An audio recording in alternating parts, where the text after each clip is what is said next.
Loveline, coast to coast. If it is Loveline, I'm Adam Carolla. That is Dr. Drew over there. Phone number 1-800-LOVE-191. Dr. Drew is a board-certified physician and an addiction medicine specialist, and we're happy to welcome back to the show tonight Rabbi Shmuley Boteach. Oh, wait a minute. I got to get some coffee in me so I can... Give me like... gargle and coffee so you can pronounce my name. Give me some chocolate. Last time I saw Rabbi, I think he was having his ninth child. Or eighth? We just had our seventh. Seventh. But it may be 9. You never know when it comes to children. They multiply before you can even count. No, how many of you got, Adam? I have 0 children. Oh. My model airplanes and my sporting goods are my children. Your tools. And my tools are my children. Rabbi... But I do have 7 kids. Rabbi Shmuley is a guy who's been on this show a couple of times. He's the author of the book of Why Can't I Fall in Love? And also... And I hadn't seen much of Rabbi Shmuley before he came on the show a year and change ago, but as soon as he got off this show, he became a rabbi to the stars. I saw him on the Michael Jackson, hanging around with Michael Jackson. What other celebrities have you befriended? Well, I believe in going straight to the top and then working your way down. I started with you, Adam, and Dr. Drew. Yeah. And after that, I figured once you meet world-renowned superstars, everyone you meet after that is not, you won't be intimidated. He was not so I can be impressed myself. By Michael. You really? You know, by the way, I felt so sorry for that guy with the way that people throw themselves at him. It is unbelievable. Drew, you were at the benefit with Rabbi Shmuley was there in New York with Michael Jackson about 6 months ago. Well, it was in February. We did an American and European launch of Heal the Kids, which is an organization that seeks to reprioritize kids in the lives of their parents. And we chose Valentine's Day because this whole thing about lovers, and we wanted to try to show that romantic love should be inclusive, that you can be parents and lovers. So we really wanted to get to Carnegie Hall. This was Michael's first speech, really, in the United States. We wanted to have the biggest experts, and without brown-nosing too much, because I'm only 4 inches away from him, we wanted Dr. Drew to be there. He was our first choice, and he very kindly flew out with his wife. And he, as usual, gave great wisdom and was much admired by the people. But Michael's fans, they were mostly European fans that night. Is that they came like Brazilians and things too, right? Yeah, South America. Well, there were about 2,000 fans that came from abroad. But, Adam, these people were having seizures. They were throwing themselves at the stage. I mean, I've never seen anything like that. Well, actually, Drew, they were throwing themselves at me. Well, at the Michael stage. was behind at the him, stage. so it looked like it was I understand, Michael, but it was the stage. Yeah, like the moot point. And how have you spent much time with Michael Jackson alone? Yeah, I mean, we're friends. We run this organization together. We did an American launch. We did a launch at Oxford University, and we're actually doing a book together now about how adults can recapture their childlike qualities. So they can be like you, Adam. Yeah. Curious and funny and not cynical. No. Imaginative. No. Successful. Right. Yeah.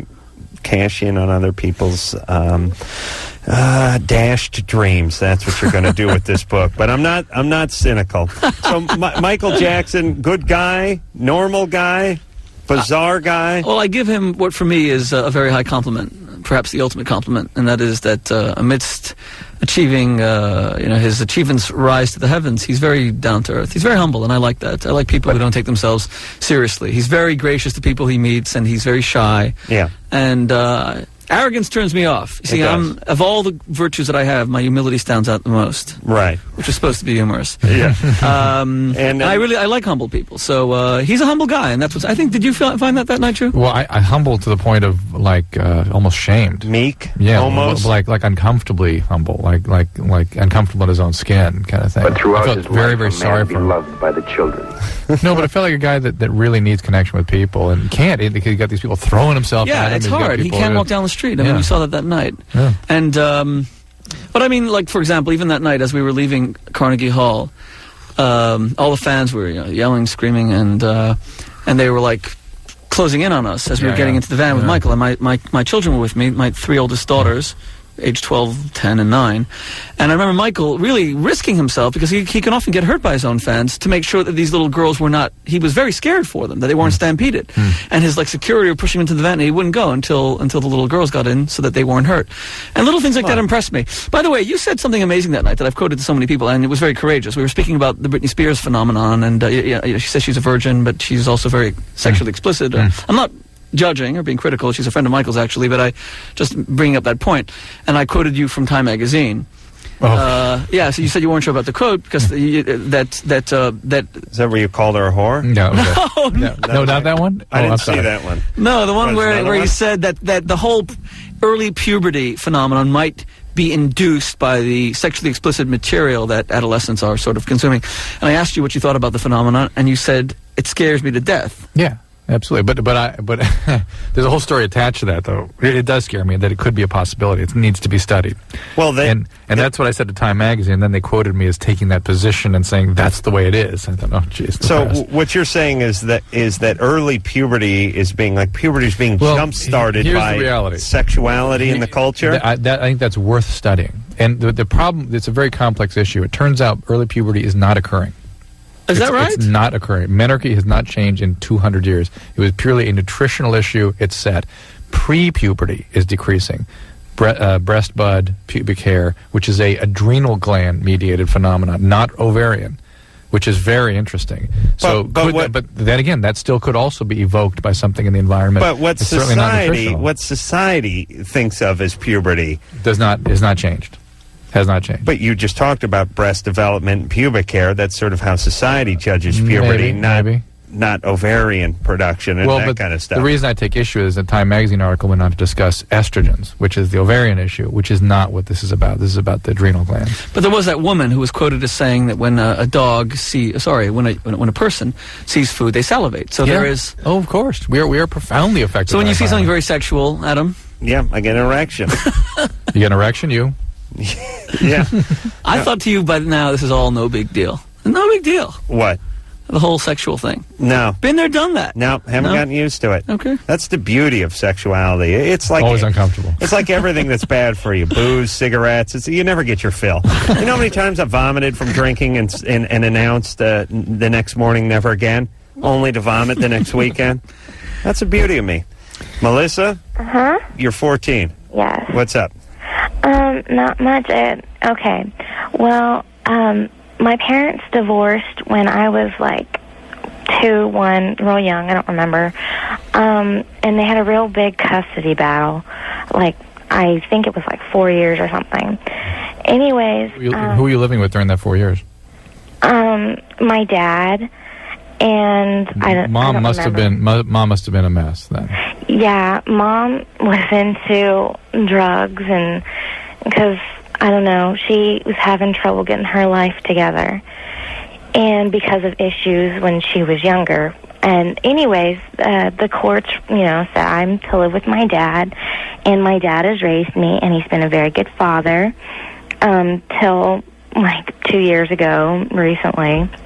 He owns his own business, and if you know anything about owning your own business and it not working out, you have lots of stress, and it totally took a toll on him, and he totally changed, and he had like a heart attack, and he's taken like his stress out on me, and he's like, I'll do stupid little teenage things, like small little mistakes, and then like he'll hit me sometimes and curse at me, and and like my friends have even witnessed, like he'll pull the car over to the side and like slap me.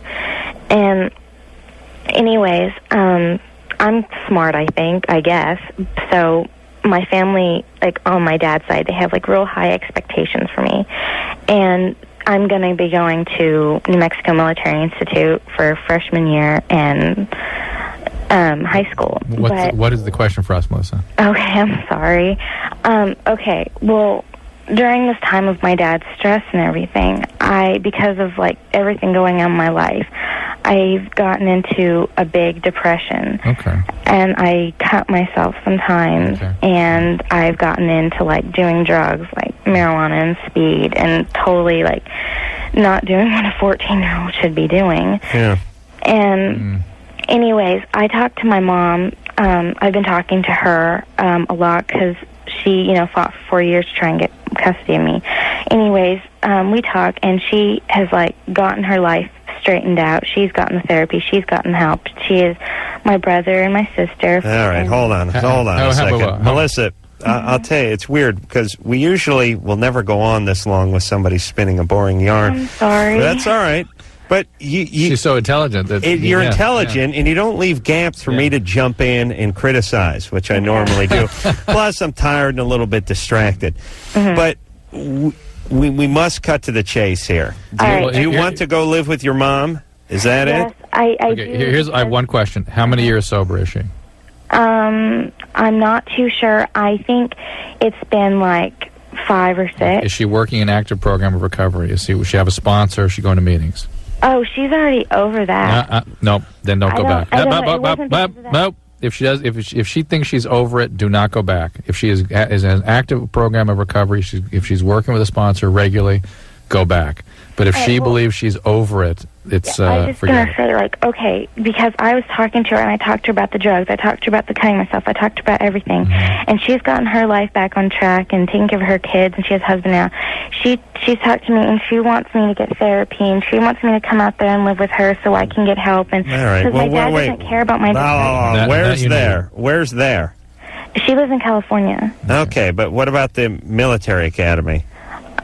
I don't know. It's a good opportunity, but I don't know if I should go because I'm having these problems. Better if you don't go. Get some treatment. Go see Mom? Go see Mom. But listen, Mom's got to guarantee you she's going to do her work. Because Mom's got a ragged history, and relapses around the corner dealing with a very difficult 14-year-old. Yeah, you know what's amazing is Melissa, 14, who's been to hell and back already, sounded like you're talking to a woman in her 30s. Exactly. I was just about to comment on that. There are no children in America anymore. Whenever people say to me, oh, do you hear about this shooting, that shooting, how could kids do this? I said, these aren't kids. These are adults in children's bodies. That's what's so interesting about the pre-puberty phenomenon. There are no kids in America. If being a child means that you look forward to the future, people are profoundly depressed about the future. If being a child means that you're still curious about life, most of these people are already sort of fed up. They think, it's been there, done that. There's a cynicism that has already become endemic.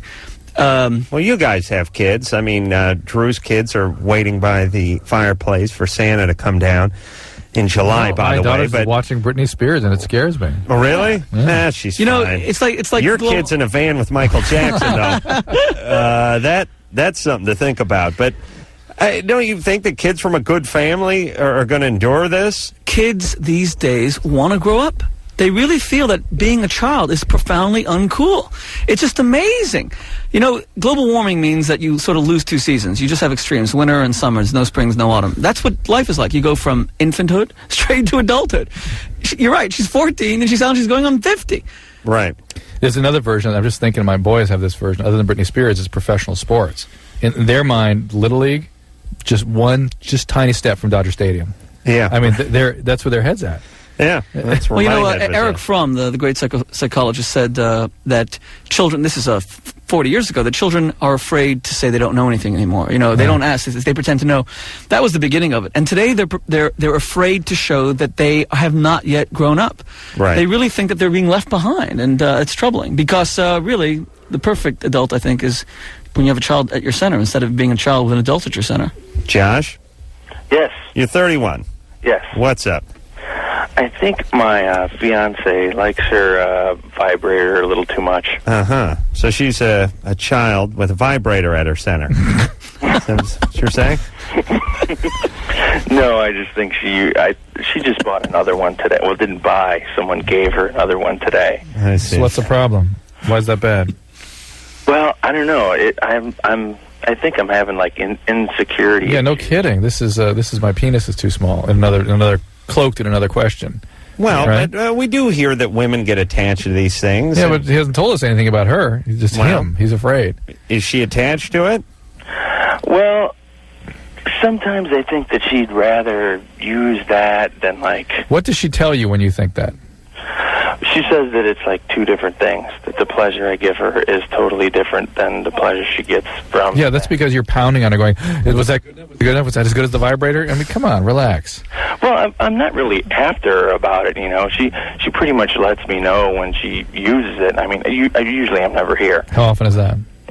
How often is she using it? About 3 or 4 times a week.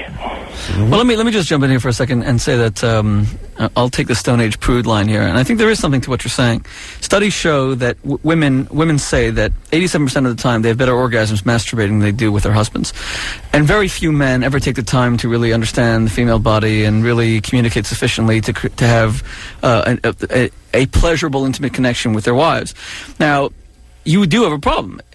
Insofar as she finds pleasuring herself better than being with you, there may be something deficient in your relationship, and I think that is worth exploring.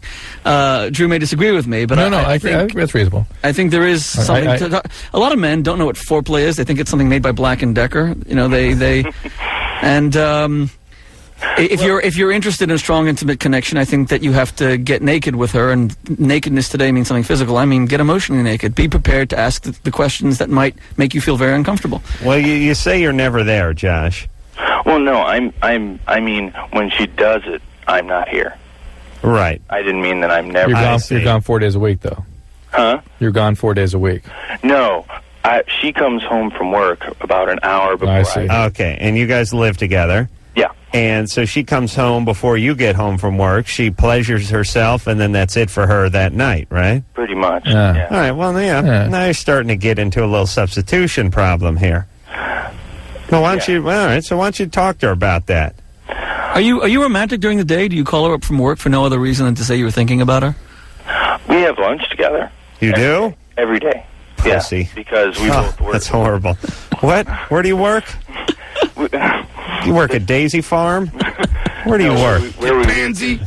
She works like 10 minutes away from here, from where we live, and as do I. We don't work at the same place. And you guys have lunch every day? Yeah. Holy Christ! All right. Not every day. There are still some romantics left, Adam. Yeah, but I'm just wondering. I'm wondering what's up with her now. Yeah, this isn't all fitting together. What was she abused sexually, or does she have some energy in that department? No, I think there was some verbal abuse. Does she seem to be a troubled person? No.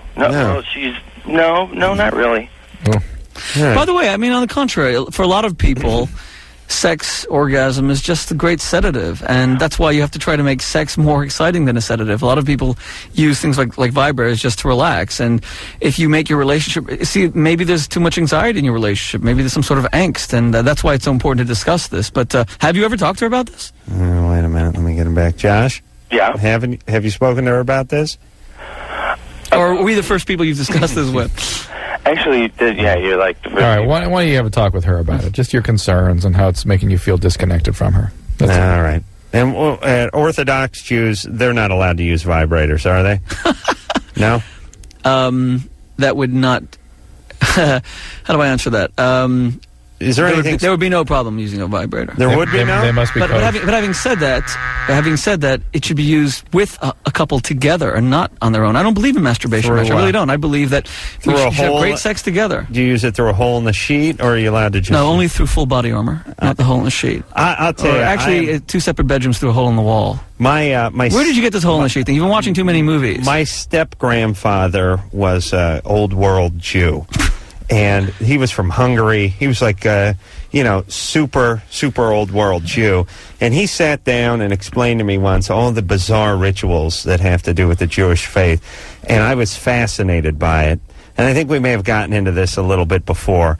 But some of the rules about putting metal to your face or shaving and that kind of stuff, and the 2 sets of dishes, and the fowl and the poultry and the buttermilk and not paying retail and all that stuff. But I'll tell you, it is it's a religion that's it's almost like a novelty religion to me. I mean, it's good, but it's funny at the same time. It's definitely one of the funnier religions. We have a sense of humor about it. But I will tell you that while all the things you said are true, the sheet thing, I mean, that's the KKK. They wear sheets. The Jews do not use sheets. In fact, in Jewish law, you can't have any clothes on when you make love. It's flesh pressed against flesh. No socks? Judaism is very erotic. What about a yarmulke? Only if it has a hole in it. And what about because if you don't have the hole in the yarmulke, then your horns can't fit through. So you have to make sure, you know. Yeah, you know, and I don't understand. And Drew, please, you know, I'm not just sucking up to the rabbi here. Yeah. I have said that I love the Jews and I love the gays. Yes, many times. Many times. So you must especially love gay Jews. There aren't any. Well, actually, they're around. Their parents have killed themselves. But they actually exist. No, I love the Jews because they take care of their families, they pay their taxes, they're not criminals. I mean, you go into any prison, you're not going to find many Jews. All you got to know about this, here's all you need to know. Go to any major prison in any major city. Here's what you got. You got the Crips, you got the black gangs, the Bloods, all right? Then you got the Aryan Brotherhood. Those are the whites. Then you got the Mexican Mafia and the Latino guys, and then a sprinkling of Asian dudes have started their own sort of Asian Mafia. There's no such thing as any Beth Hillel Mafia in prison. There's no Jew population in prison. That's all you need to know about the Jews.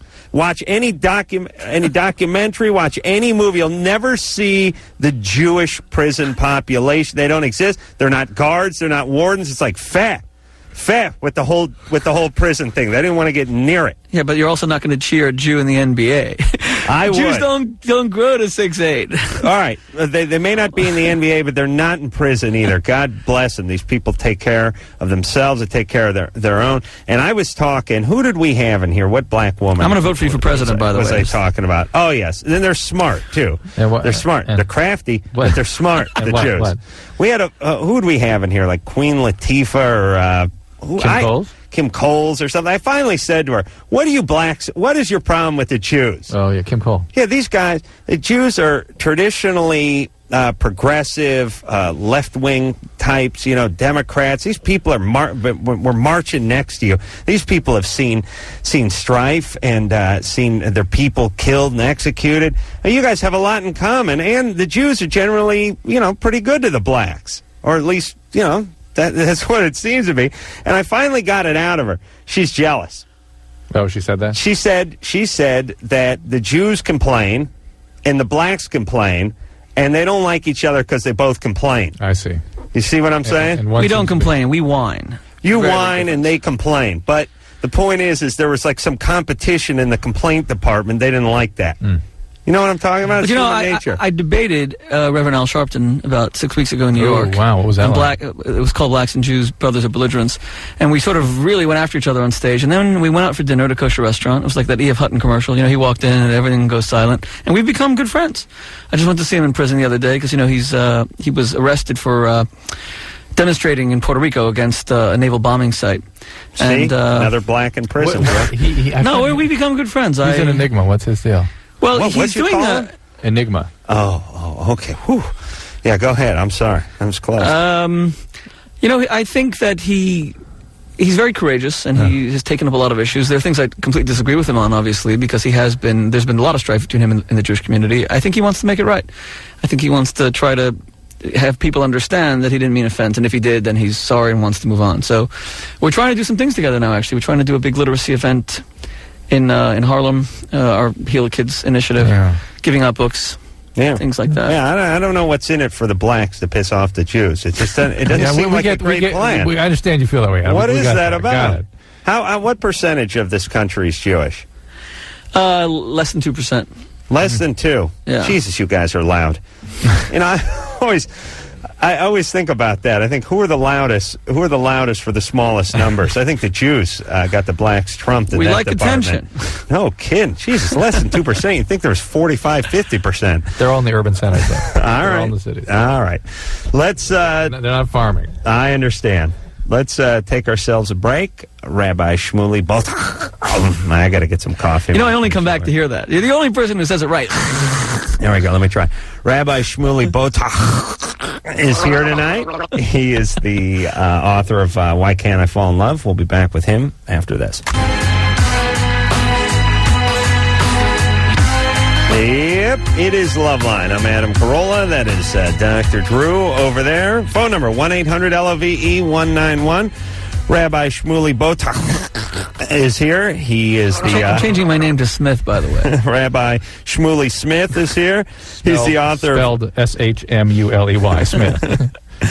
Why Can't I Fall in Love? He is the Rabbi of the Stars. We're glad to have him back on the show. And, you know, we could really talk to the Rabbi for hours and hours about just about anything on this show. So we're going to have to force ourselves to power through a few calls tonight. Sean?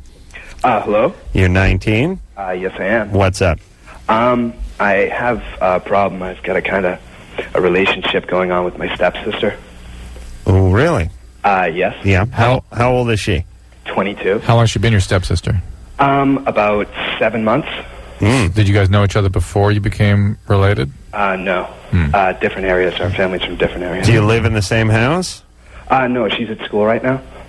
Were you living at the same house when this started happening? Yes. Yeah, we get this all the time. Really? Yeah. Well, we haven't had it in a little while, actually. That's a common Loveline problem. Yeah. Well, listen. And why don't you give your usual spiel about teenagers in the house? Okay.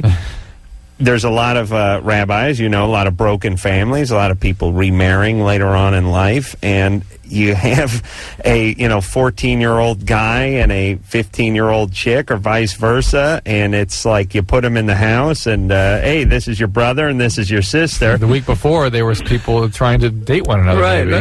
Yeah, the week before, he was looking at her across the classroom, getting an erection. Now she's down the hall, and he hears the shower running, and he's just had a night of sleeping on his penis. And these kids that come from these systems have poor boundaries and poor impulse control, and have been maybe even in abusive systems at one point or another. Yeah. There's no abuse going on. No, I know. I'm not saying... Sean, relax. I'm just saying I'm surprised this does not happen all the time. Right. I mean, how are you going to prevent this when you take a couple of people whose hormones are popping and put them under the same roof? But based on what you're saying, it would follow that as time progressed and they felt a greater kinship and grew more accustomed to each other, the attraction would diminish. Right. They would be the sister. But this guy was banging her on day one, so that never happened. And, I mean, how long did it take for you guys to get together? Well, you used this euphemism. You said a bit of a relationship. How much was a bit?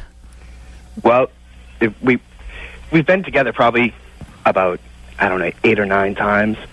She wants me to come up to school this weekend and spend the weekend with her, and I'm really nervous about this. Yeah, think how awful these boundary issues are. Well, this is family member now you're getting involved with. You really are getting intimate with this woman. Do you love her?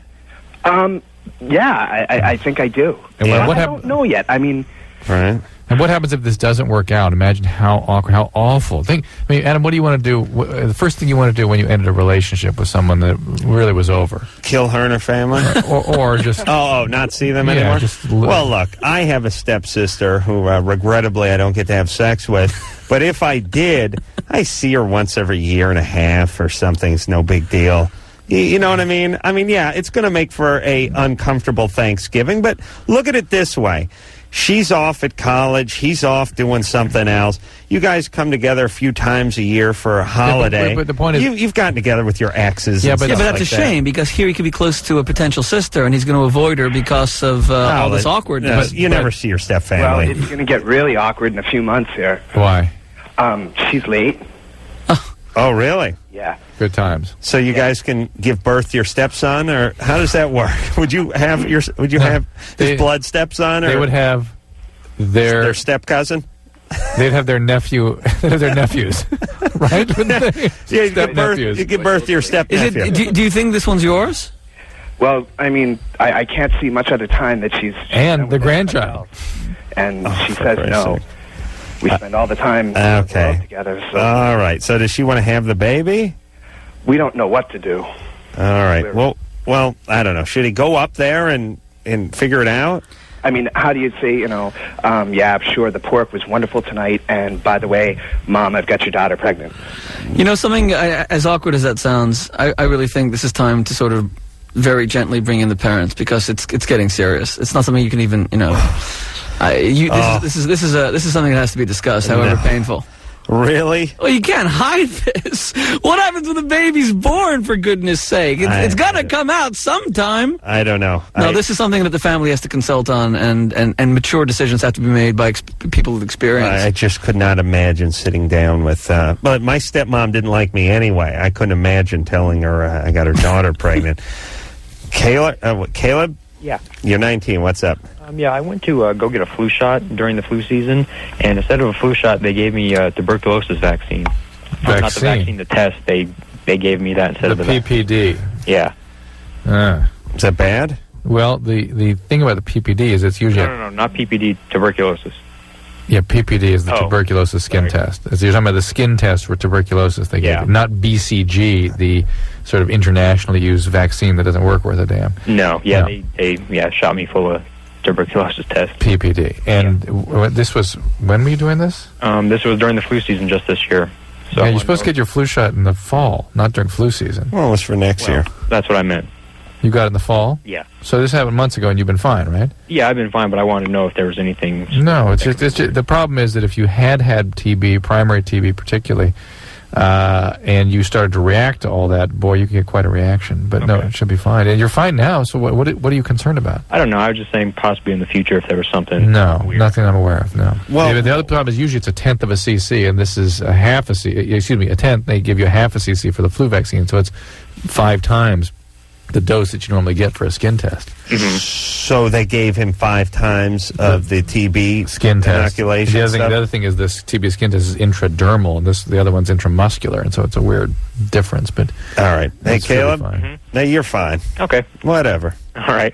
Yeah, all thanks, right. Adam. How often do you get strictly medical questions like that on Loveline? One every. I get one every night. One a night. And then Adam always goes silent during those? Usually, not really. He, at the end, I'll try to talk about the complexities, and he'll announce the truth towards the end somewhere. Like he did just then. Hey, Caleb, you're fine. Relax. I'm interested. Adam looked really lonely during that question.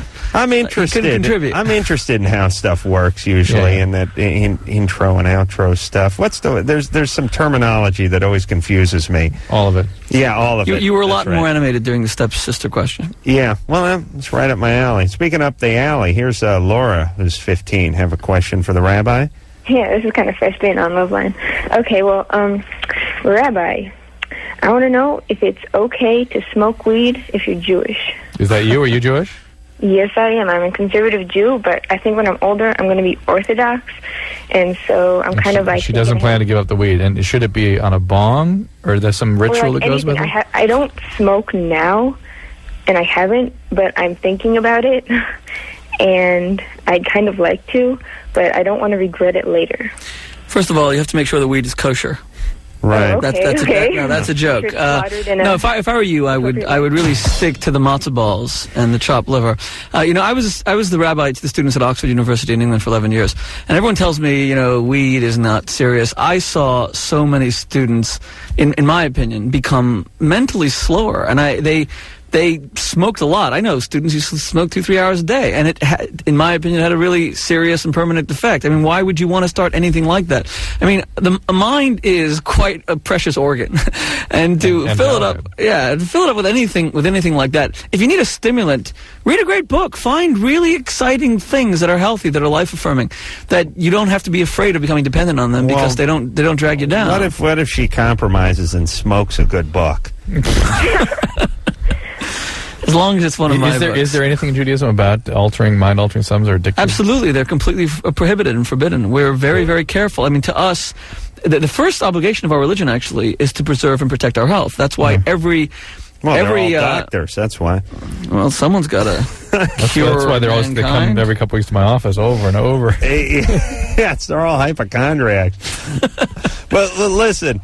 Well, hold on. Wait. Get off the weed. Get back on. You guys can smoke. You can drink wine, right? Drink wine, but only Mad Dog 2020. No alcohol. Blueberries. Ethnic Jews never get alcoholism. Never. Is that right? Never. Yeah, and that's some genetic thing. I didn't know. They get addiction, but they never get alcoholism. The Jews were never big into the weed either. Oh, I've seen that. You have? Oh, yes. I've not seen that. In fact, that's the only non-alcoholic marijuana addiction I've seen. Is Jew? Yep. Really? Yep. I have not. None of my Jewish friends. It's rare. I'll give you that. But smoke any weed. What are they into? The pills normally? Opiates. Usually. Speed, really? Opiates usually. Opiates. Interesting. I didn't know this all broke down so ethnically. Oh, It's weird the way it does. Yeah. But I used to get very upset when the students in Oxford would, they'd always try to hide it when I walked into the room. You can't exactly hide a stench. That was tea leaves. I was burning tea leaves. It was a Native American ritual. And a bong shaped like the Statue of Liberty. And you had a lot of Jewish students that smoked a lot of weed? There were Jewish and non-Jewish students, but yes, Jewish students as well, of course. And they always say to me, it's no big deal, it's just grass. And it is no big deal if they're doing it once a month. It's no big deal. Really, it isn't. But I think these are the kind of things that become more than once a month. Look, so many people today live with a lot of anxiety, a lot of pressure, and they don't know how to find a healthy way to release that pressure. And they find unhealthy ways, and that's why I think people like marijuana. And it's a great shame, because I think you can achieve, as I said, the same kind of stimulant, but the great conversation with a friend or something like that. We all need a release. Let's find a healthy way to do it. Yeah. I'll tell you, I'm really down with the Jews and their beliefs. First off, you know how much I hate to shave, right, Drew? Oh, there you go. And I'll tell you, there's two things in life I hate. Shaving and working on a Saturday. And these are both things that the Jews... I went down and visited some Hasidic Jews on Fairfax a year and a half ago to do some man show bit. It was Tuesday, middle of the day, and these guys are all just plotzing around eating. And I'm like, hey, what are you guys doing? They're like, we can't work. I was like, why not? We got to study. Like, really? It's Tuesday. It's the middle of the goddamn week. You can't go to work? Nope. It's forbidden. And I thought, wow, this is for me. This is great. Well, this is what she should be doing. Instead of smoking weed, you should be eating. I should be eating and... Get off on food. This guy had a weird... I was wrapping my hand with something, and he had a weird box I strapped to my head or my arm. I mean, it was a tremendous waste of time, but it was great. It was like a club for guys. We didn't have to work, and no one really hassled them. No one came in and, hey, dead beats, get off your ass, let's get to work, let's go now. No, because when it's a religion, people sort of leave you alone. Very Wait wise. a second, and you call this Loveline work? No. You're having the time of your life. You call this work? That's true. This is not work. But still, if I was to be Orthodox Jew and I wanted to be clean shaven, right? Would I have to use a depilatory and a stick or something? I couldn't put metal to my face, you could only right? use masking tape, attach it to your beard, and we rip. You can't, right? You can't shave. No. You can use an electric shaver and not a blade. No blade. No blade. Why an electric shaver? Because is that in the Torah, by the way? It is in the Torah. Book of Deuteronomy. It says you shouldn't use a knife on your face. Only Norelco. Right. But an electric knife, no problem. Well, because some of the rabbis say that an electric knife doesn't actually it doesn't uproot or damage or things like that. At what point do you guys just start laughing hysterically at yourselves? Only when you're in the room. All right. So you got that, Drew? Electric razor, no problem. We double edge, nope. No knife on the face, no weed in the room. All right, and we'll be back. Yes, it is Loveline. I'm Adam Carolla. That is Dr. Drew over there. Phone number 1-800-LOVE-191. Rabbi Shmuley Boteach is here. He is the author of Why Can't I Fall in Love? Very knowledgeable about relationships. Also has a few celebrity friends. And what's the name of the group that you and Michael Jackson run there? Heal the Kids. And what do you do primarily with that? We're trying to get parents to reprioritize their children, which means simply all the things that we were lucky to grow up with that American kids don't. Dinner with your parents, read a bedtime story, Sundays off without parents answering cell phones, doing email, just to feel that you're the center of your parents' lives, that you have unconditional love and you don't have to do anything to earn it. And this is a worldwide thing. Yeah, well, we hope so. We launched in New York and in England. Did the audience in New York appreciate having Greenspan there? I mean, they understand that is a major guy. Yeah, I mean, I think he's considered like the foremost child expert in the country. I would say so. And he's also a very humble guy. Oh, yeah. He's been very kind to us in helping us steer and guide this whole initiative. And I took him to meet Michael and talk about things. And I mean, his whole approach is the need for nurturing care. More time, yeah. Yeah. He says 3 hours a day. The parents have to be with their kids 3 hours a day. Each parent. So it was the 1/3 solution, right? Wasn't that what he said? Yeah. Don't you agree that this country's got the worst problem in this of the industrialized? No question about it. Yeah. I mean, kids today are being raised by Nintendo and by MTV. Yeah. Well, and with you guys at MTV, it wasn't so bad because because Adam was so funny, you were wise, it was great. But ever since you guys went so has the country. So have the kids. Travis? There was a chance. Yes. You're 19. What's up? Well, about 3 years ago, I dated a girl and for about 6 months, and we ended up getting engaged probably within about 3 months of the relationship. And 6 months into it, I realized that I was way too young and decided to back out and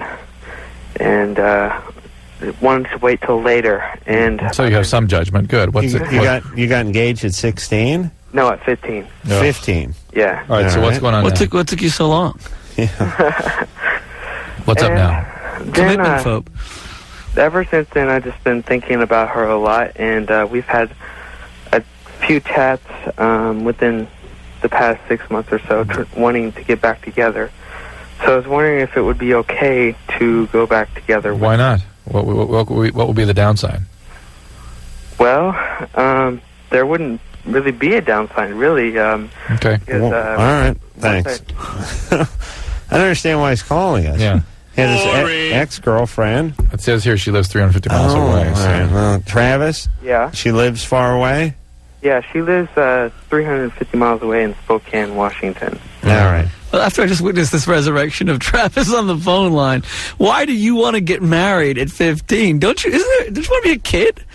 Before you have responsibilities and mortgages. He's 19. I'm 19 now. Okay, I'm sorry. Oh, I'm sorry. See, he was 15. He got. But even 19's young, Travis. Well, but now he's just lonely and horny, I think, is what it boils down to. Right. And he knew that was a good thing for him, and they're talking again. Travis, you thought there was a possibility that you could score out on your own, and you realize that ain't happening now, right? No, actually, I became very sexually active after I... Really? All right. Well, maybe it's love. Hey, if you can work it out, great. 350 miles at 19 is substantial. Were you in Seattle? She's in Spokane or something? Close to Seattle. I'm in the state capital here. All right. You're in Tacoma or what's Seattle? It's Olympia. Olympia. And where is she? She's in Spokane, Washington. Spokane. I've done that drive. It's not easy. It's about anywhere from 6 to 9 hours. Nice. Good times. Well, better to fall in love with the right person in the wrong place than the wrong person in the right place. Right. Well, all right. right. You have our blessing and the rabbi's blessing as well. All right, Travis? Okay. All right. Adam, how often do you resurrect a caller like that? Get him back? Yeah. Feel sorry for him? You've thrown Not him that off. often. Right. You've brought you do have a compassionate side. You brought that out of him tonight. You really have. He feels right? His conscience. He feels guilty. He has some guilt. You spoke about the beards. You forgot about the guilt. That's the main thing. Oh yeah. Yeah, I'll tell you, my Jewish step-grandfather, God bless him, he was the only one in the family did any cooking, any cleaning, anything at all. Child care? Anything. He made lunches, made dinners. The guy was great, but he did get you with the guilt a little. And here's the way he would get you. It would be great. Like, it was subtle. Here's good Jewish guilt. Like, I'd go visit him, and then I'd go, well, Grandpa, I got to be getting back to work, so I got to leave now. You're going to leave? Yes, they make say it 8 times. Yeah, I got to leave. I got to get back to work. So you're going? Yes, I'm leaving. You're leaving now? You leave me alone here in this house? Alone? That's right. Like, they really make you go back and revisit it a couple times. It's not... Grandpa, you talk to Goyim, you can say once, I'm leaving, and you get to leave. Grandpa, you're making me feel guilty. How can I make you feel guilty? I don't see you enough to make you feel guilty. What'd I say? Alex? Yeah? You're 14. What's up? I have my dad, and, he's been a non-alcoholic for 7 years, and he's going to AA meetings. He has a sponsor, and he starts saying things to me and my brother, who's 16, say stuff like, you guys make me want to go back and drinking.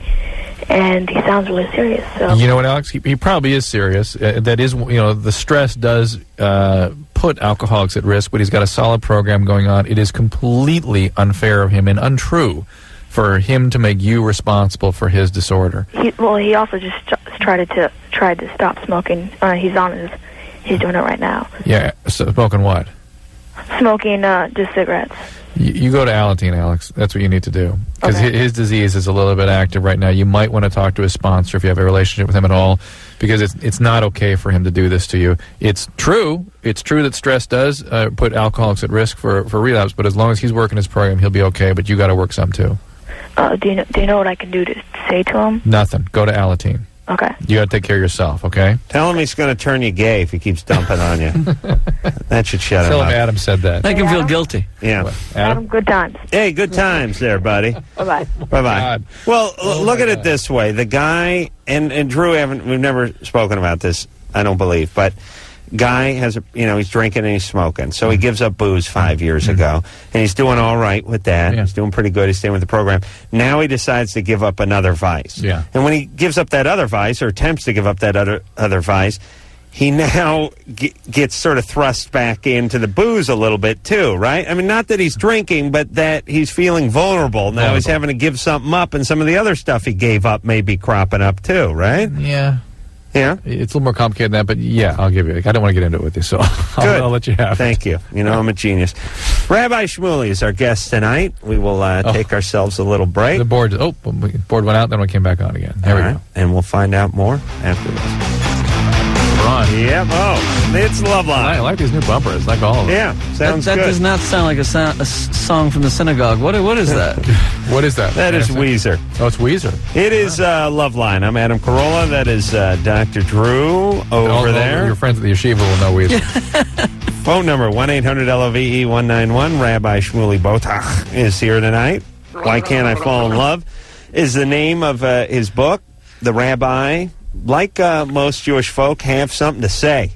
And I'll tell you, during the commercials here, we just take turns yelling at each other, me, Drew, and the rabbi. And I was just thinking, it's not enough time, this 4 or 5 minutes No, we have. I got to pee, too, and I haven't done that in an hour. That is a huge compliment. Yeah, massive. Paying You understand? My prostate is it's going to explode. Nuts, yeah. All right. I'm honored. I want a plaque saying that if I can get one. Normally, Adam, every 20 minutes we're in there? Yeah. Sherry? Peeing. Yes, Yes. You're 28? I am. What's up? I have a 3.5-year-old son, and he's the result of a rape. Mm-hmm. I was wondering, what am I going to tell him when he asks where his daddy is? Well, you don't tell him he's a product of rape. Is that something that was in your plans? I didn't really have a plan. What do you think, Rob? This is a very philosophical question. No way. You don't tell him. No, because I could see from a health standpoint, I could see advantages and disadvantages to both. Just saying nothing. I think saying nothing is probably the best thing, but I don't think you get away with it. Well, I think you can get away with it until at least the child is old enough and mature enough and having felt loved enough to absorb it. But certainly to tell him at any age, I think let him discover it on his own and not tell him. I mean, what can you possibly gain in telling him? Oh, yeah. Look, here's what you tell him, Sherry. He died jumping on a grenade in Desert Storm. He was in a foxhole with 4 or 5 of his comrades. A grenade rolled in, and he dove on it and took one for the team. You cannot tell him he's a product of rape. That's just going to ruin the kid. Is there any male figure in his life now? Yeah, my fiance. All right. You just say it didn't work out. Yeah. All right. I get the sad feeling you're going to tell him. Yeah, it's not his fault. This is not the child's fault. Yes, I understand. That you were raped. Right. So and we're sorry you were raped, but do not burden him with this. Nor is the child incarnation of the rape. There's a separate human, totally separate from that event. Right, and nor is he a compensation for the rape. You do have, Drew is absolutely right. You have to treat them as totally disassociated phenomena. Right. So I just tell him. Nothing. I just lie to him. No, that's what I don't like. You don't have to lie. You just say your father. It didn't work out. Yeah, and it didn't. Okay. All right. But don't get into it till he's at least 11, 12 at the earliest. Into the lying. Into anything. Well, you're not lying. You're just not telling the whole truth. Right. Lying. You didn't. You didn't. Right. Things didn't work out. He raped me, and now he's in prison. No, don't. Hey, Sherry, please do not burden him with this. All right. Okay. All right. And I know. And don't burden yourself either. Well, here's what I have to say about this, Sherry. You may have some unresolved energy and issues with this. That's for you to resolve. Right. It has nothing to do with your child. Did you know the rapist before? Well, I wasn't like friends with him or nothing. I just saw him a couple of times. I worked for an apartment complex that he lived in, mm-hmm. and so I saw him when he came in and paid rent. All right. Okay, you got to move on, and my esteemed colleagues are absolutely right. Don't get into this. Did you bring any charges against this guy? Yeah, I did, and he got off on a technicality. How's that happen? Well, he didn't understand his Miranda rights, he said. Oh, my God. Oh. Really? Yeah. That was it? Oh. So what did he do? Did he confess when they arrested him? I have no idea what happened when he was arrested. I just know that they said that... Isn't it sad that we have to apologize to the victims for the world they live in? Yeah. I'm sorry. I'm sorry for sharing. All right, so this guy did it, but he didn't understand his Miranda rights, and he didn't do any time. That's right. But okay. He's paying me his paycheck, so. Oh. He is, for the child. Yes, the state went after him for child support. Oh, good. All right. Well, that's better. Better that he should do that than sit in prison and not pay you. Yeah. All right? Uh-huh. All right. Not a Jew, though, right? Actually, my grandmother on my father's side is Jewish, and my grandmother on my mother's side is Jewish. Right, but not the rapist. No. Yeah. Jews say fat to rape. There's a big PSA, Yeah. Just say fat. That's right. All right. If he was Jewish, what needs to rape? No. Have some chicken soup. What? That's right. We eat first, we rape later. Then we rape. Lisa? Yes. You're 25? Yeah. What's up? I want to know what the deal is with polyurethane condoms versus latex, if they're just as safe. Polyurethane versus latex. I'm going to put her on hold because something's feedback there. Killing me. Yeah. School is still out a little bit on exactly how safe polyurethane is. They are probably quite safe, probably nearly as safe as latex. A lot of concern these days about latex allergies. I just read another big article about that. People are concerned about that. Polyurethane is a good option if you can't tolerate latex. And just as effective? Virtually. A little more expensive? Yes. Okay. Let's talk to Adam. Adam. Yo. You're 19. What's up? I have a question for Rabbi Shmuley. Yes. Well, my mother is Jewish and my father is Gentile. And a long time ago, they gave me a choice of which religious upbringing I wanted. Oh. And you want Muslim? No. I chose neither. I chose, basically, the non-religious thing. And lately, I've been finding that I would like to become more Jewish. I was wondering if you had any recommendations of resources for stuff like that.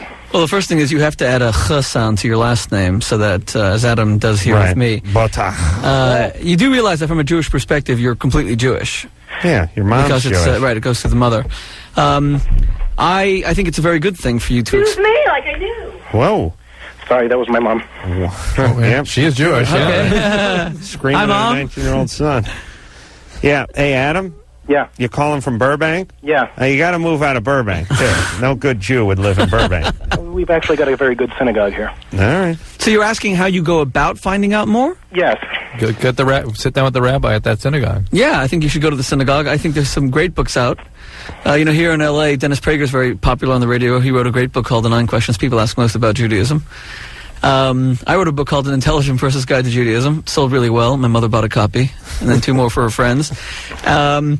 And there's the web is a great tool, but there's nothing better than just actually being part of a community, and there's so many educational outreach organizations, so explore any or all of them. There's Chabad, there's Esha Torah, etc.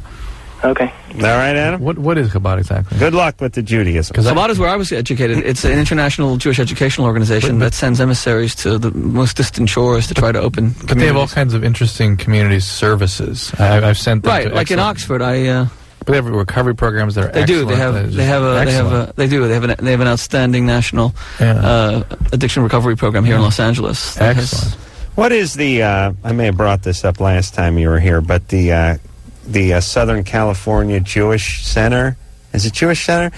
Your gift of hope is a great deduction. First off, I never stop laughing. I laugh my ass off every time I hear that commercial. Is that really their jingle? Yes, that is their jingle. And I thought, who else but the Jews would work the deduction right into the jingle? We're practical people. And the other thing that's great about it, Southern California Jewish Center. Yeah, it must be. Now, okay, a couple of questions. a couple of comments and some questions. I One think that is- these Jewish people exist only to entertain you, by the way. I they're think really funny. God called us forth from nothingness into existence just so that you could have your... I've never heard Adam say anything is really funny. They're really funny. That is hysterical. Your gift of hope is a great deduction. Southern California Jewish Center. And while all the other nonprofit organizations are trying to get a dented can of garbanzo beans, these people are asking for land. If you want to donate land, RVs, boats, commercial properties, holy aircraft. Yeah, aircraft. Jesus Christ, land. Yachts. Boy. And what do they do? Does most of the Jewish relief stuff go abroad?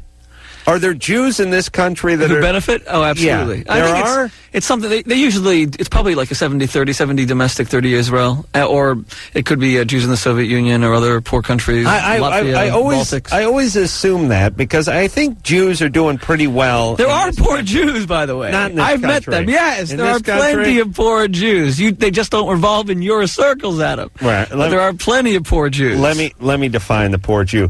Didn't get the gold package on the Cadillac. All right. I've never met one in the Southern California There are Jews area. who take in less than $300 for their bar mitzvahs. Wow. So, and where do you stand on the bat mitzvah? I think this is a shame. my daughter just had a bat mitzvah. She's 12. Oh, really? Yeah. She would have been very upset if she didn't have a bat mitzvah. Wasn't this trumped up, this female bar mitzvah in the 60s or something? It didn't Well, exist let me ask you a for question. 1,000 years. Your problems with the bat mitzvah, what about the bar mitzvah? It used to be this religious ceremony the kid reads from the Torah. Today, I used to go to Star Wars bar mitzvahs when I was a kid. I mean, C-3PO coming with a tallis saying, Mazel Tov. I mean, I've seen some wild bar mitzvahs. This wasn't the plan. Well, I'll tell you, if I was in charge of the Jews, which I may be, soon. Adam, King of the Jews. King of the Jews, I would immediately do some work on the bar mitzvah things. As far as this bar mitzvah has turned into tailhook, essentially. It used to be a very religious... Blowjobs at bar mitzvahs. Yes, it used to be a very religious-based ceremony, and now it's just turned into bucks and themes, and, you got the Mets, or you got Star Wars, or whatever your team is, whatever your theme is. Now the women are doing it. I would raise the age to 19... Because if you've seen a 13-year-old Jewish boy, there's with the braces and the nappy hair and the skinny arms, no way is he a man. He's got to get a ride home from his parents. He can't drink for another 8 years. And I would eliminate the bat mitzvah because there's no such thing as a young Jewish woman becoming a young Jewish man. The math doesn't work on it. I think you and Drew, you should start doing bar mitzvahs. Why don't you do bar mitzvahs? The Loveline bar mitzvah. There's probably money to be made, right? We'll give you a great jingle. What kind of hall? Move the deduction straight into the bar mitzvah. Your gift of what kind of haul did your daughter make on that bat mitzvah? We did it in our house. No, I wanted it to be more wholesome, so really? we got a great band. She didn't make a we killing? Danced. No, she didn't actually because people just did not bring. They didn't bring the money. No. Oh boy. Well, Where's your friend Michael when you need him? I couldn't make it. Robbie? Yeah. You're 16. Wow, I can't believe I got through to you guys. What's up? You guys are awesome. Thanks. First of all, Wait, you guys, that includes the rabbi, doesn't it? Yeah. Cool. Okay, yeah, I've heard great. a rabbi on before, but I'm not sure if that was the same one or not. Same rabbi. Same one. We only have one rabbi. Yeah, you're awesome. You're very smart. This is a rabbi-free zone, except for... Adam, Carolla, mayonnaise. You hung up on me the other day. Oh, I did? Yeah, I called in, and you wanted... Oh, I'm just showing that I could do it again. That's my main name. You called in, and what happened? You guys were kind of sick of talking to guys, so... and I was the first guy that you guys... Right, okay, so what's going on tonight before Adam kicked you out again? Dr. Drew, I never got my DrDrew.com condoms. They never came. I would go ahead and I don't know what's going on with the condom thing. I know Dr. Whatever. Yeah, so go down to Planned Parenthood and grab some out of the fishbowl in the front. It all bogged down at the end of the whole .com situation, but we got bought by Dr. Coop, so it's now a DrCoop.com company. Oh, is it? And they are going to resurrect a lot of those services, and probably in the next couple of weeks, in fact. So check it out again, Robbie. All right.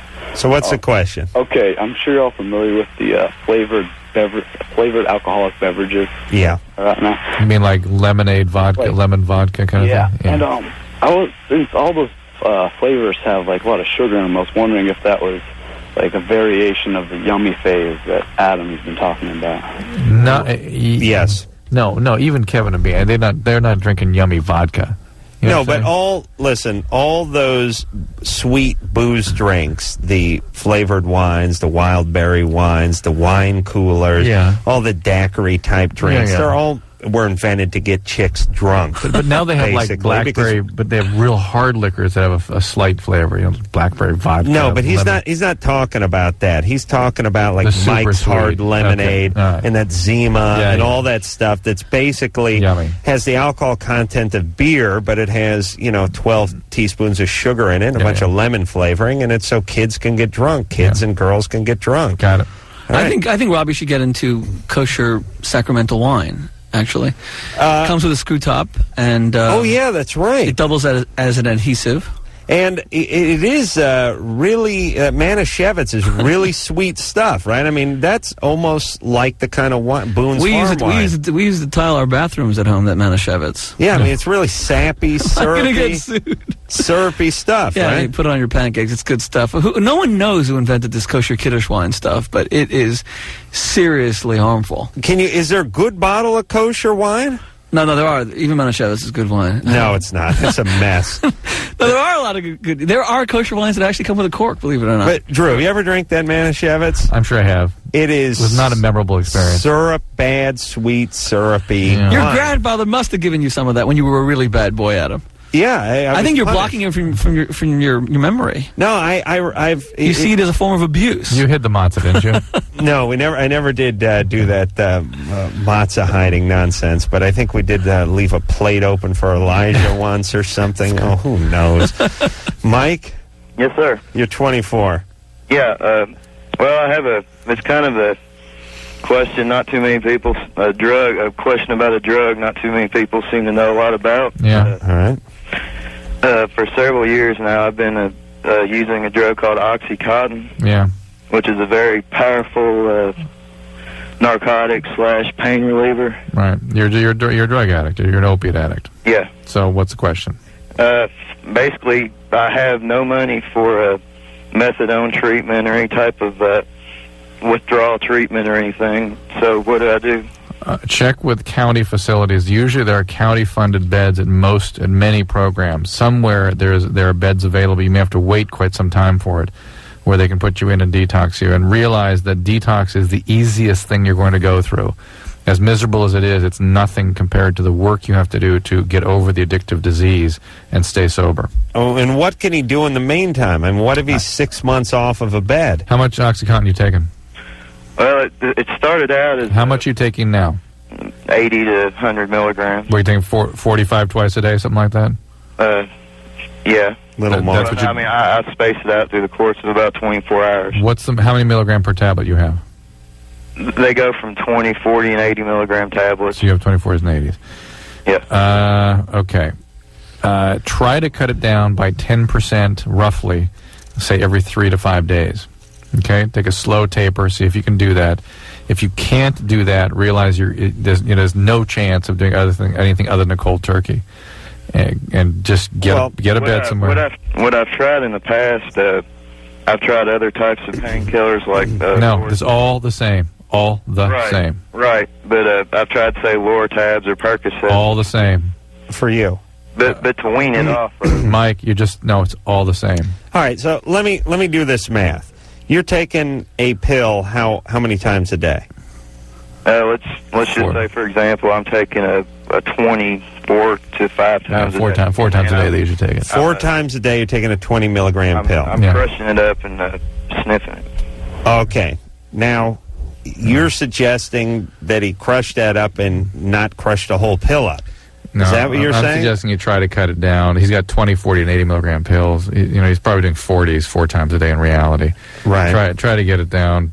So my biggest problem, if I go for, say, more than 12 hours, we're talking like... Yeah, you'll have withdrawal, bad withdrawal. Yeah, listen, let's not mess around here. You need to try to cut it down as best you can and get into a hospital and get detoxed. You're totally wasting your time on anything else. This is You might as well, it's the same thing as heroin. You might as well be slamming large doses of heroin because it's the same biology. What is OxyContin? What is it? Is it a painkiller? Yeah. It's Percocet, in long-acting Percocet, high dose. What would you prescribe it for? Cancer. Oh, really? Cancer pain. True. Just because I have to talk about this stuff all the time and I'm not familiar with all the drugs, why don't you bring one of everything in? And let me just see if I can familiarize myself with it. It'd be nice to knock you on your ass, get you to be quiet during the part of the most of the program. I think I could. I don't care. Make them mellow. Yeah. Make them nicer. Why don't you do that, Drew? I'd like to get some. It'll be a service for humanity. Thank you, Rabbi. Travis? Yeah. You're 16. Yeah. What's up? Okay, I started talking to this girl about a month ago, and I've seen her about 5 times, and she's, I'm talking to her 2 weeks ago. I told her I kind of liked her on the phone, and I kind of had a boner when I told her that, so you know how it makes you say things you don't really want to? Yeah, no, I was talking to my mom the other day. I just had a boner. And like, what'd you say to her? What are you wearing, baby? I told her, listen, that dad, when he divorced you, I thought he was nuts, man. She said, anyways. All right, Travis, what's the deal? All right, I told her that I kind of liked her, and I wanted to go out with her and pursue a relationship. And why were you talking to her on the phone? Because she lives a little, like, maybe 15 miles away, and I wouldn't say it to her face, because, like... No, why did you call her in the first place? Huh? Why did you speak to her in the first place? Why did you call her? What was the pretense for the phone call? I just wanted to talk to her, I guess. Is she a friend of yours? Well, she's one of my older sister's friends. I see, and you just found the number and called her up? Well, actually, my older sister's like, yeah, she likes you, and I'm like, oh my god. And I was kind of stoked because she's older than me, and I was like, yeah, older girl likes me. All right, hold on. I'll tell you, we have the world's dumbest callers to this show. Yeah. Why did you call her? I wanted to talk to her. You know what I'm saying? Yeah, it's called concrete thinking. You know. Yeah. They can't abstract. Yeah, they can't. I mean, they hear... You know, it's funny. One of my sons just went through a rapid phase of growth last couple of weeks, and he started abstracting all of a sudden. And I noticed it when I say, "You come on, play baseball." But usually you stand there, let's play baseball, let's go. This time he went, "I'll be outside, I'll meet you in 5 minutes." Oh, yeah. I was like, ooh, whoa. Becoming a man. It's abstracting. Yeah. Right. Travis has not yet reached the point that your 7-year-old son has reached. That's right. Okay. All right, Travis. So you call her because you want to talk to her. Yeah, and then she started, like, saying stuff that she wouldn't usually tell other guys, and kind of... Right. Yeah. And you asked her out on a date? No, I didn't ask her out. I just said I liked her. And right. And then, like, that was about 2 weeks ago, and lately, about a week and a half, she's been calling like 15 times a day and bugging the hell out of me.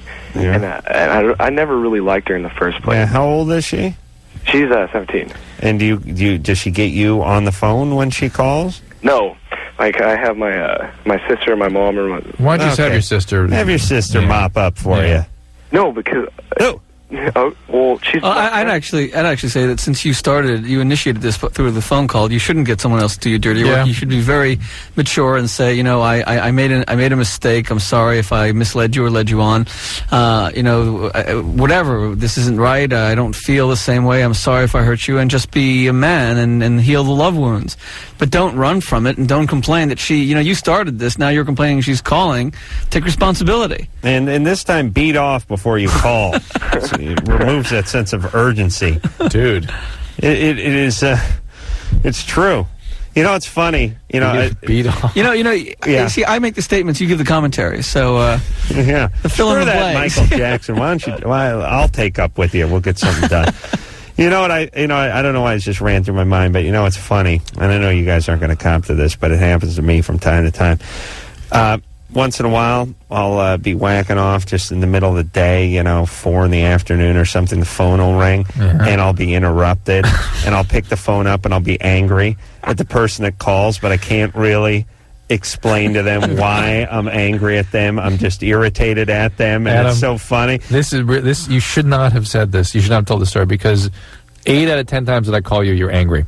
Oh, really? And now every time I'm oh, holy Christ, what have I gotten into here? Forget about that. What about when he's on the radio and he sounds so angry? It's really funny, though, and then I'll hang the phone up and I'll go, Jesus Christ, you got to call and ask me that at 4? It's 4 in the afternoon. Come on now. Have some decency. All right. But, but at this age, teenagers have got to learn how to treat a woman, even if you're 16. You can't just start things and I just changed my mind. These are people. You can't break people's hearts and act with impunity and leave all these scars. Yep, you're right. Be a gentleman. Well, as we were talking about off the air with the rabbi and sometimes on the air, it's a sort of get what you can get world at this point. Other people don't really exist except for to serve you.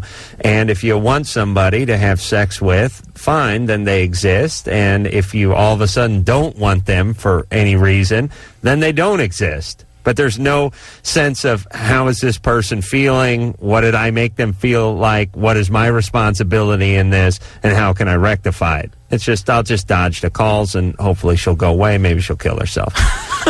Okay, speaking of killing yourself, we got to take a break. And Drew's got to, Drew, you got to whiz, right? All right, we'll be back.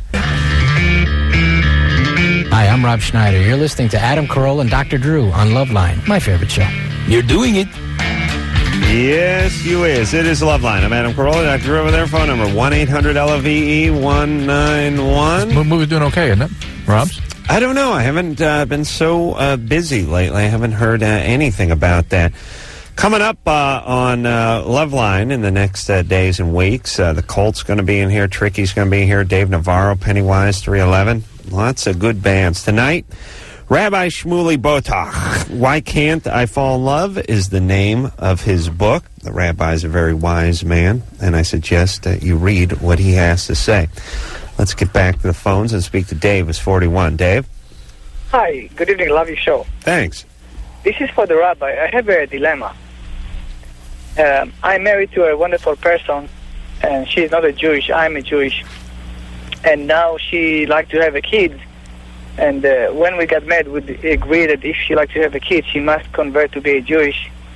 And now she don't like to convert to be a Jewish. And you want to know what you should do?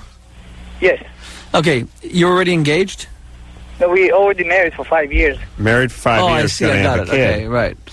Well, it's a serious issue because if she is not Jewish, your children, at least in the Jewish community, will not be Jewish. Can't they convert at some point? They can. All right. I don't believe. I don't know. I don't believe in ripping apart marriages for reasons such as these. And what you really have to do, I think, is at least persuade her to go and talk to a rabbi together, someone who might be able to explain to her what this all entails and what her requirements for her would be, so she can make an informed decision. Have you done that?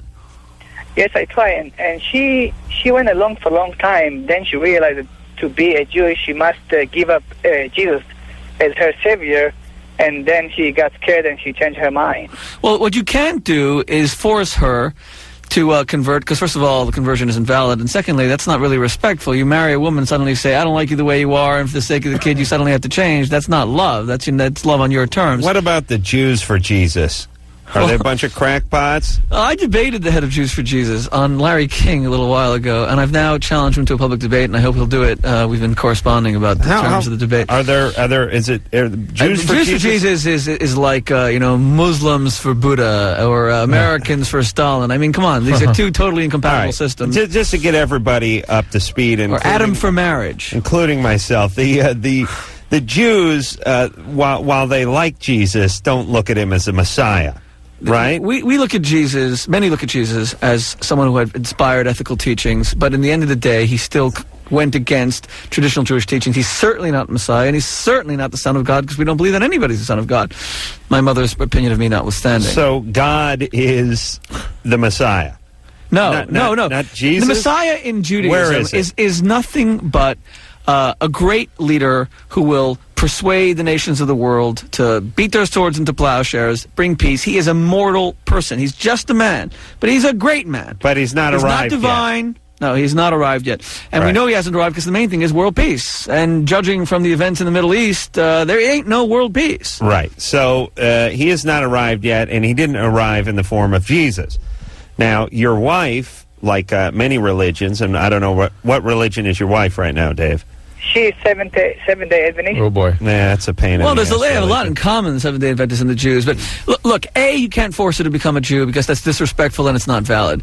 B, you've got to work this out because you guys will fight over how to raise the baby, and that's going to undermine the marriage anyway, and that you don't want either. C, Adam's solution of Jews for Jesus is not a Why solution. not? She's Jewish, and she still gets to keep Jesus. No, this goes under usual. Because it's not. It not only is it not workable, it's not real. These are incompatible doctrines, Well, which are tell tiny, that- little, insignificant. Tell that to the Jews for Jesus Yeah, who people. give They it- look at themselves as Jews. Well, okay, the American Communist Party looked at themselves as valid as well. Well, capitalism, communism, are totally different systems. I think marriage means compromise. You could slide her in on a technicality here. But hey, What if Dave, the compromise here was that she had a sex change operation, become a man or something? I mean, you're talking about for us at least. really from our struck belief a system. nerve here with the Jews for Jesus. You hear that? Wow, it's going nuts. You know here, how to Rabbi. get me. You know how to. All get right, but let me ask some real questions. How long does it take someone to convert? Okay, for us, a conversion is acceptance of the rules of Judaism as outlined in the Torah. Mm-hmm. That means you have to be knowledgeable about the Torah, and you have to commit to living the Jewish life. I mean, you want to become a doctor, you can't do it overnight, and no patients are going to come to you if you have no knowledge. But it's about. I mean, it would be a minimum. It's about a year, at least. About a year. Yep. No crash course internet thing. People offer it, but it's not valid. What good is it? It's not accepted by anyone. I know some guy who offers like a 48-hour conversion. Go to a doctor that had a 48-hour degree. All right, but here's I think, and Dave, stop me if I'm wrong, but you need her to technically become Jewish so that your children will become Jewish, not to necessarily embrace the entire Jewish lifestyle. Am I right? Yes.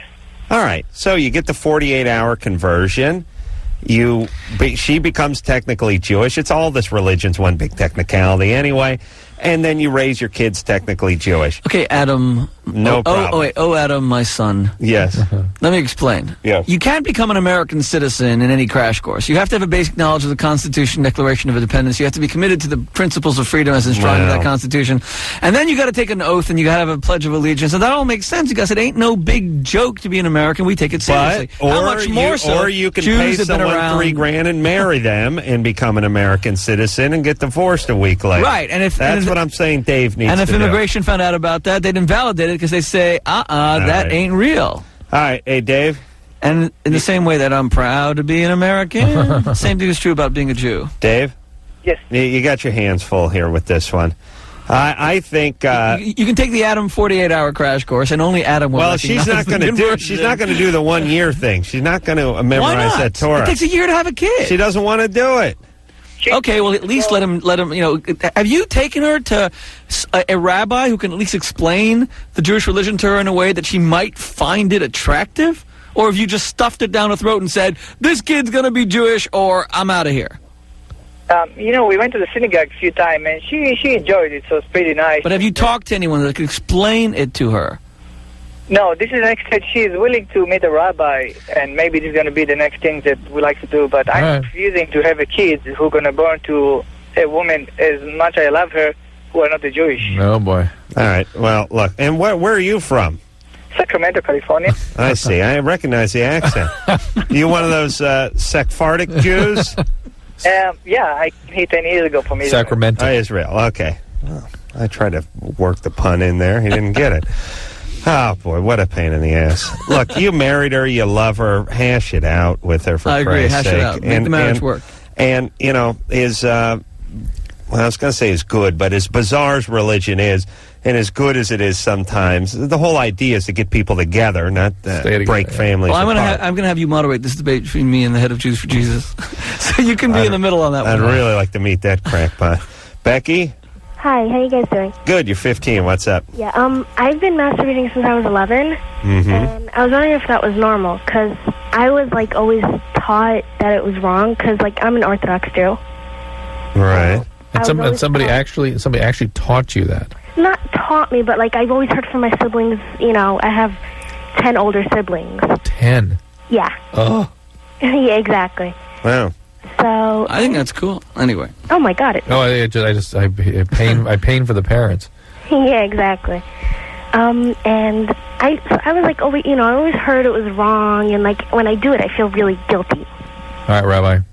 Well, look, firstly, I have 7 kids, and I think big families are nice. Secondly, even though Adam is passed out with my saying that, secondly, no. he's Enjoy it. he's still conscious. Secondly, Look, Jews do not look at sex as something to be guilty about at all. We look at sex as, in the Bible, there's no word for sex. The word is knowledge. We look at it as the ultimate way by which a man and a woman can know each other. So the ideology is that you have to be careful with your sexuality to ensure that when you want to use it later in love with a man, that it will be a form of knowledge. Now, should you feel bad about masturbating and guilty? No. The idea behind it, or not doing it, I guess, is not that you're going to turn blind and all this other silly stuff, but it's rather that our sexuality is supposed to be the engine by which we gravitate to a man, the engine by which we remain close to a man. No one knows how to keep men and women together anymore today. There's a 63% divorce rate. The whole Sex and the City phenomenon is about 4 women who enjoy each other's company far more than they enjoy any other man. In fact, they only date men in order to entertain each other the morning after with stories. So, use your sexuality to propel you to a man. The thing about masturbation is that it's self-contained. It's about self-pleasuring. And while that isn't the worst thing in the world, obviously, it's supposed to be used to push you towards someone else. And I know that everyone says, oh, come on, masturbation is something benign. But I'm really concerned about what are we going to use as the glue that keeps a man and a woman together. And I would like to see men and women pleasuring each other. Now, obviously, you're very young for that, and that's why you wait to experience sexuality in the confines of a committed relationship later when you're married. But you shouldn't feel guilty about it. You should understand it, and you should try to transcend it, and I think, and always understand that your sexual energy is something beautiful, and you should harness it, God willing, in a few years' time, to make it something that does keep you joyous with someone for the rest of your life. All right. Becky? Are you there? Enjoy. Hey, Becky. That's Adam's way of saying enjoy. Yeah, no, listen, I agree with the rabbi, and I thought it was pretty bold of him calling semen glue that way, at least as I understood it halfway into it. Well, it's certain you've had some experience. But, hey, you have 10 brothers and sisters? Yeah, older than me, yeah. Yeah. Give me all their crazy Jewish names.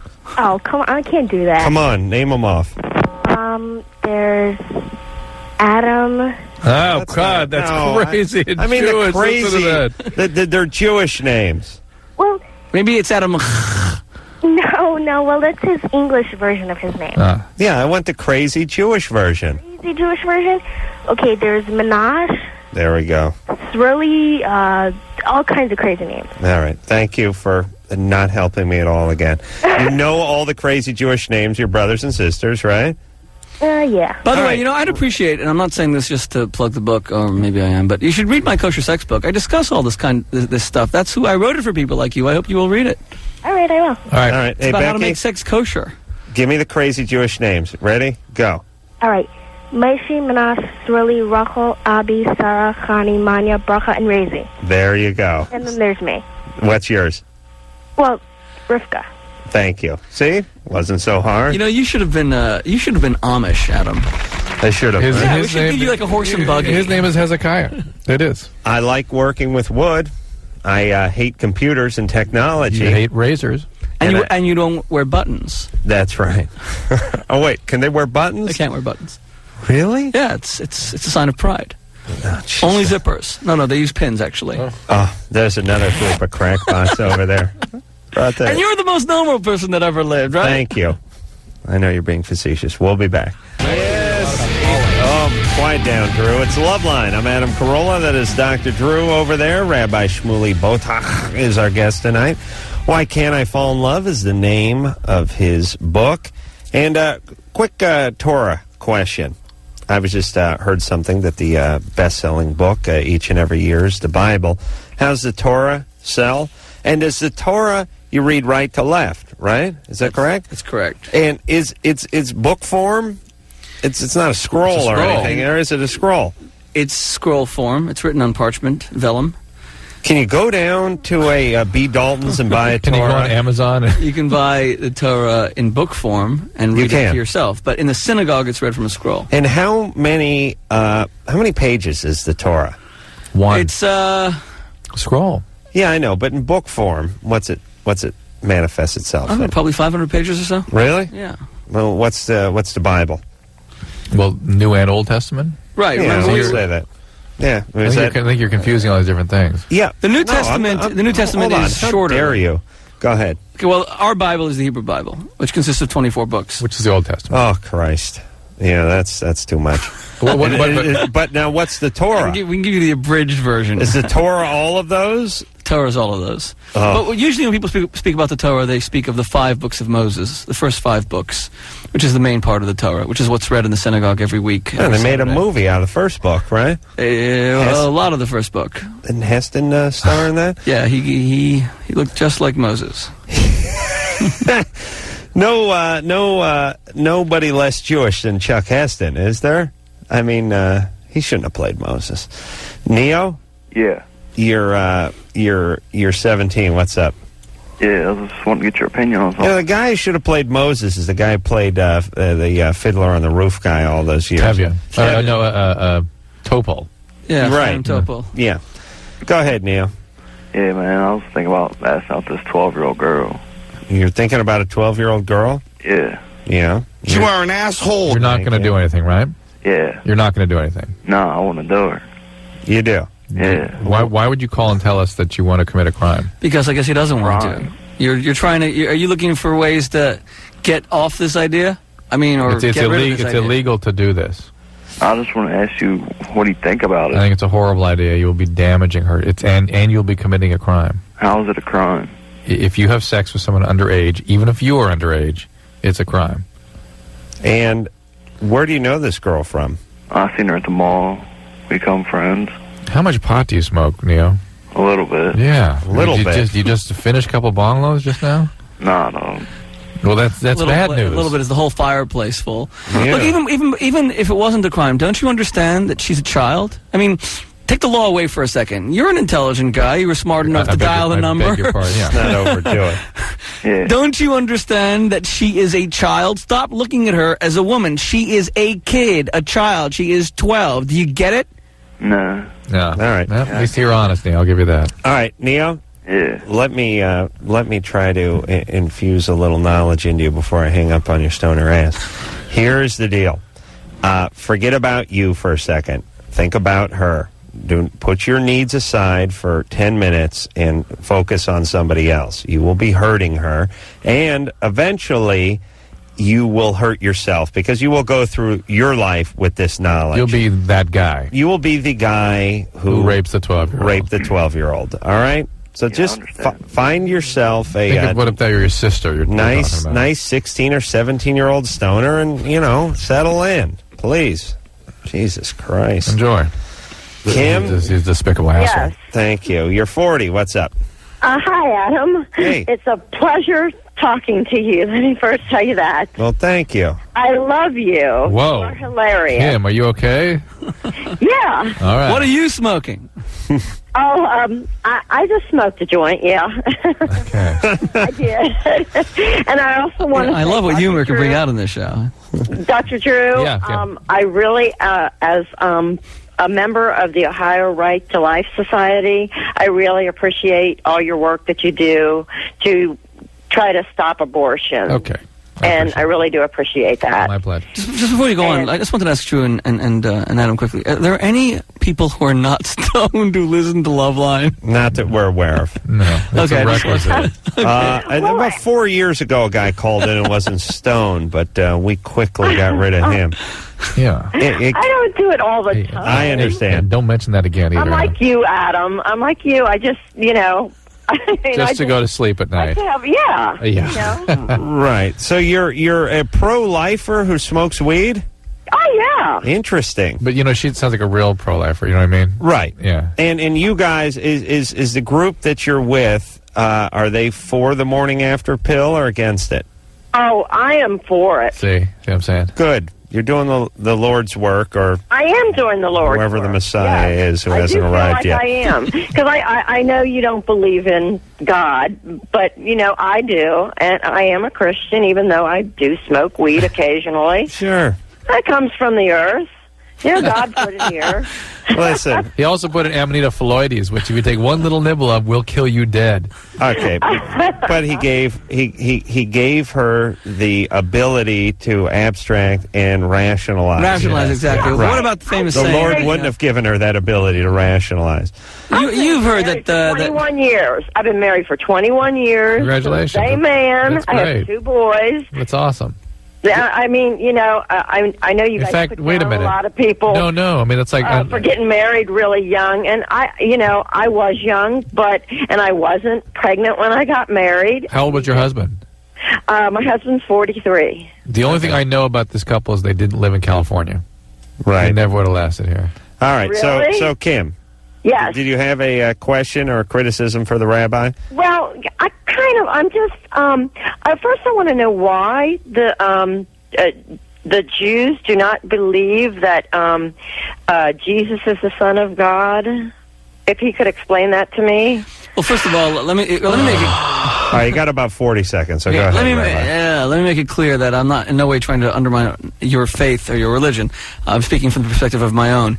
We believe that God is everywhere. God is disembodied. That God is not prejudicial by coming in the form of a man or a woman that would disenfranchise women. So there's no such thing as a son of God because God has no offspring. We don't believe God impregnated a woman. That doesn't mean that Christianity is a false religion. It just means that it's antithetical to Judaism. Does that answer your question? Yeah, it does. I put her on hold because we got to take a break. And listen, Jesus is the Son of God. Please, Jesus. I mean, do you guys really believe that nonsense? Come on, all you screwballs out there. Is that really what you need? Do you have to cling to that? There's a diplomatic and non-diplomatic response here, Adam. And well, listen, let's face it. Most religion is nonsense based on nothing, but people's fear. People don't want to die. Well, let me ask you a freaked question. out about And what about the lust for celebrity and to try to be really successful? And that has real meaning and purpose to it? No, not at all. So what you're saying is that not many things have. No, they don't. No, listen. So enjoy the sun while it lasts. I was telling somebody I was talking to today. I did a couple of man shows today, and they were like, "How'd it go?" And I was like, "I was fine. I just want to get the hell out of there." And I told them, "Listen, the only time I really know I'm alive is when I'm napping." All right, we'll take a break. Well, there you go. Another provocative 2 hours in the can, as they say. Rabbi Shmuley, I really, the show at 2 hours is not enough to contain your wisdom. I feel so come back. humbled. Thank you very much. I'm not going. Oh, good. I told you last time. He's sleeping right here. You stay here. I think Lycus goes on the air about 7. Okay, well, I'm a night owl. Next time, bring some sort of ceremony that we can do for Adam. Candles or some circumcision. Get a moil in here. You need a little work. Thank you. Why Can't I Fall in Love is the name of the book. It is chock full of the rabbi's wisdoms. Go out and get it. And thank you again. You guys do a great service, and I love being on the show. Thank God you. bless you both. You're welcome. Even anytime. The God you don't believe in, Adam, may bless you. I appreciate that. So until next time, it's Adam Carolla for Dr. Drew saying mahalo. This has been Loveline. The opinions expressed on this show are not necessarily those of the staff, management, sponsors, or this station. The producer for Loveline is Ann Wilkins Ingle. Loveline is a presentation of Westwood One Entertainment.